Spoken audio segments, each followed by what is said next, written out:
my name is Arid. Welcome to my channel, which is packed full of tips and resources designed to help you take ownership of your career, whether that's through employment, entrepreneurship, or a mixture of both. Now, if you're watching this video on YouTube, don't forget to click subscribe so you get an alert each time I post a new video. Or if you're watching on Instagram or LinkedIn or Facebook, follow me so that you too get the same.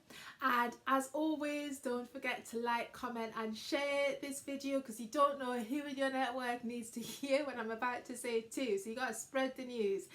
Anyway, what we're looking at today, well, this is actually a viewer request, and those are my favorite videos to do. And a viewer request is where somebody's basically sent a message to me, like sent me a DM or written in the comment section of a post, a question that they want me to cover in a video. And I love doing them because I know that they're like something that people want to hear about. So let me put my specs on. So this video, this question rather, is: should I be looking for a job during the coronavirus season? Well, in a short word, and oh, hold on, and that is from Sharon Repanopoulos. Oh, I hope I haven't ruined your name, Sharon. Sorry. In one word is yes, and that is focus on sectors where there is a demand, because even though it might be dry in some sectors, is buoyant in others. And funnily enough, I've actually, the next video that is lined up to premiere on my YouTube channel is full of gems, even if I do so say myself, about job hunting during a slow market. So make sure that you're subscribed so that you get an alert when that comes out. But there are some things to bear in mind, Sharon and everybody else, when you're looking for work during this season. And the first thing is furlough, right? So most of us are fully aware of what furlough means now. It means people have been put on paid leave for a set period of time. So many of the recruitment companies, recruitment agencies and hiring managers have done that with their recruitment staff. So even if you have applied for a job, you might get a slower than normal response because they're working on a skeleton staff. So do bear that in mind. The other thing you need to bear in mind is that there is a recruitment freeze. Now, like I said before, some people are getting jobs in this season, but that's largely because they're in sectors that are buoyant during this time. So like I said, follow the demand, look at the companies in the sectors where they've got their job and see if there's jobs available there. But the other thing is that there may be people who were like quite far down the line during the recruitment process before social distancing was enforced, and that job is still required, albeit the person might be working from home. So I guess what I'm saying is, if you've applied for a job and you haven't heard back, or you've applied for a job and it's been put on pause, don't be too hard on yourself, because those are just a couple of reasons why that might have happened. And being put on pause doesn't mean it's never going to happen, it just means it's not happening right now. So the biggest thing that you can do, given that there are so many variables, is focus on what you can control, because good hiring managers, trust me, are alert and keep an eye out for good talent. Yeah, so even though it might be dry, it might be like the Sahara out there in some places, it doesn't mean people aren't looking for you. So you want to position yourself, because this too shall pass, this season will soon be over, and you want to be in a position to get noticed. So there's some basic things that you can do. You can get your LinkedIn, make sure that's up to date, and if you're not on LinkedIn or not quite sure how it all works, I'll put a link to some videos that are on my YouTube channel that will help you set yourself up on LinkedIn and help you clean up your social media.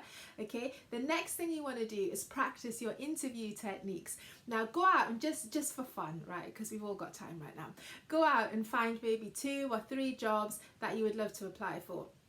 And then put yourself in the hiring manager's position and come up with a list of questions that you would ask yourself. Now, quick hack: hiring managers generally ask a mix of behavioral and competency-based questions. Now, if you look on my YouTube channel, you'll be able to see some common interview questions and their answers. Don't listen to the answers, just focus on the questions, right? And then and you want to put those to one side. I'm going to tell you when you're going to use them in a second. And the final thing you want to do is to update your CV. Now, when I say update it, remember that CV is not one size fits all, but you just want to tidy it up right now, so it's got your key experiences, skills, etc. are listed on there and up to date and ready to be sent. Now, the reason why I want you to have those interview questions and that job description is you can practice your virtual interview skills. Now, right now, we are all on Zoom or GoToWebinar or Google Hangout or whatever virtual platform you're using to keep in touch with your friends and family. I want you to find a friend, somebody who might be, who's not afraid to tell you when you're not right, you know. And I want you to practice virtual interviews with them. So you want to send them the job description that you found, send them your updated CV, and then send them some questions or a link to my YouTube channel or a link on Google that's got a mixture of behavioral and competency-based questions, right? And then I want you to just get them to interview you. And what's great about Zoom is that you can record the session so you get to see how you come across. Now, you can give yourself extra points if you come dressed for the interview. So if you're somebody who likes to have a little bit of makeup on, get your makeup on. Make sure you're wearing something smart, because you've got to get into interview mode, and don't be having your jogging bottoms on at the bottom, because you never know if you're doing an interview for real and the doorbell goes and you've got to get up, people are going to see what you've got going on from the waist down. So make sure that you're dressed for the part, and then get your friend to give you some feedback. So and do that and keep practicing it, because in reality, moving forward, a lot of hiring managers are going to make much more use out of virtual interviews than they did before, and you want to get comfortable using them too. And the final point is be kind to yourself. Is that we may well all be in the same storm, but we are not all in the same boat. Some of us are weathering this storm in a dinghy, and some of us are in a 50-foot luxury yacht.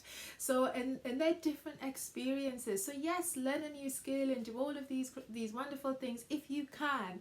But if all you can do is to start to get prepared, then be kind to yourself and do that. Don't compare yourself to what other people are doing. Anyway, I hope you find this useful, but like I said, tune into YouTube so that you can get those gems for job hunting during a slow market. And if you want to have a one-to-one with me, I actually have more time right now too, so click on the link below and get yourself booked in for a session, and I look forward to seeing you again soon. Take care. Bye bye.